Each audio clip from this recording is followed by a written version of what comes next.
Indigo didn't just hit passengers, it hurt India's global reputations. YouTubers and Firangi media mocking us, headlines filled with airport chaos. How deep is the damage to India's global image?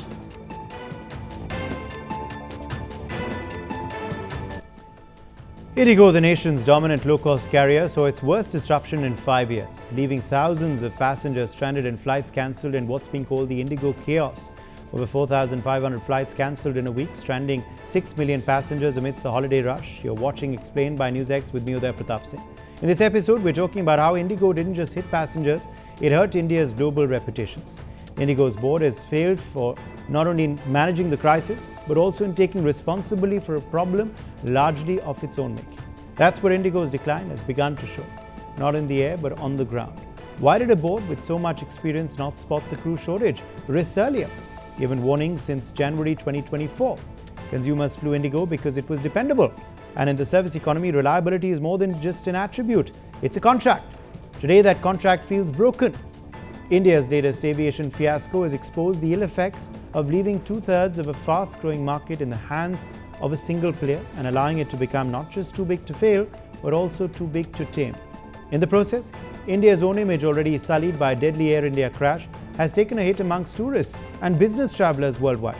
The sheen around Indigo, which fleetingly became the world's most valuable airline in April, has come off. The uproar clearly underscores that the service efficiency that had served the two-decade-old airline was just a relentless pursuit of profit, with risks to be borne by the society at large, as they indeed were last week.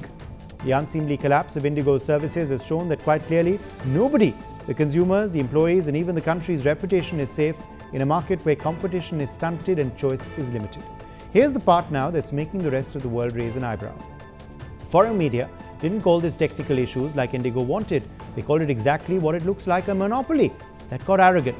BBC News reported that the airline's misjudgment and planning gaps, a hiring freeze, space stagnation, and aggressive international expansion left them short-staffed, grounding half their fleet overnight. Aviation expert Mark Martin, quoted in the BBC, to ask pointedly, they had months' notice. All competitors complied. Why couldn't Indigo? It's a question echoing across borders, painting Indigo not just as a scrappy success story, but a complacent monopoly risking lives through profits. Experts told the BBC it could take years for Indigo to recover, with lasting effects on its finances, safety and reputation amidst ongoing concerns over falling on-time performance. From Qatar-based Al Jazeera's lens, this isn't just delays, it's a humanitarian headache. Their explainer called it one of the biggest aviation crises in years, with 2,000 to 4,000 flights axed, fares spiking 43% year over year, and passengers trading blows at Lucknow counters. One anonymous pilot told Al Jazeera, Indigo's cost-cutting backfired. Stagnant salaries for a decade, no benefits. These rules were a lifeline for us. Another article by Al Jazeera read, India travel chaos. Are pilots overworked compared to other countries? Experts like former AirAsia CFO Vijay Gopalan slammed the lackadaisical prep, while opposition leader Rahul Gandhi decried a monopoly, match-fixing burdening everyday Indians. Al Jazeera warned, in a duopoly-dominated market, one sneeze means systemic mayhem, a cautionary tale for global hubs like Dubai or Singapore. Another article by Al Jazeera said Indigo battles passenger fury over lost luggage chaos. The article stated the delays due to crew shortages disrupted tens of thousands of passengers, affecting travel, holiday and wedding plans in one of the widest-ranging incidents in Indian aviation history. Over in the Gulf, the ripples are hitting home hard.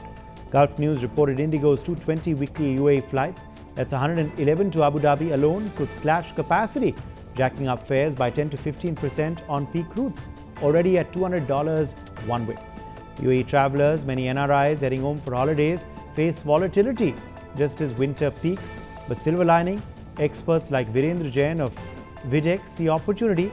Emirates and Arabia could swoop in, boosting loads on larger jets and pocketing higher yields from the exodus. Indigo's woes are an inflection point. Jain says for Indian expats in the UAE, it's a reminder that one carrier's chaos can rewrite regional skies. From the Financial Times in London, this probes deeper.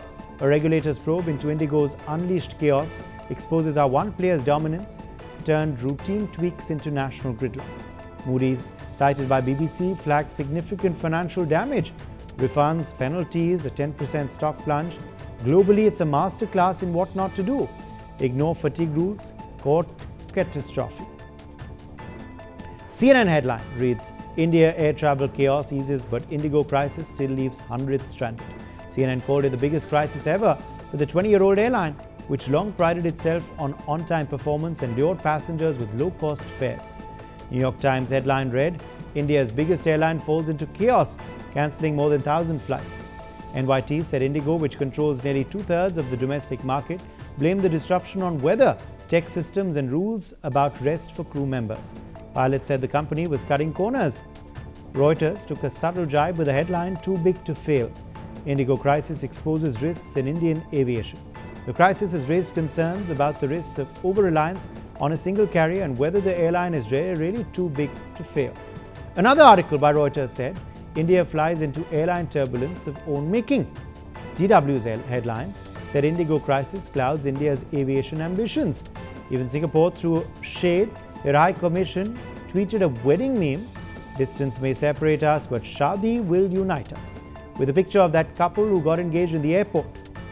Talking about YouTube, Channel News Asia talked about Indigo crisis. In the discussion, the analyst said India's aviation regulator bears some responsibility for Indigo crisis. CNA is a Singapore-based multinational news channel owned by MediaCorp. Another YouTuber called Aaron Rance posted 2 videos about Indigo crisis. Aaron said the culprit for most of these cancellations is staff shortages. He said it's so bad the airline's on-time performance is down to only 19.7%. In another video, Aaron labelled it one of the worst operational meltdowns ever. He also added that this happened after its crew schedules collapsed under the new DGCA rest time rules.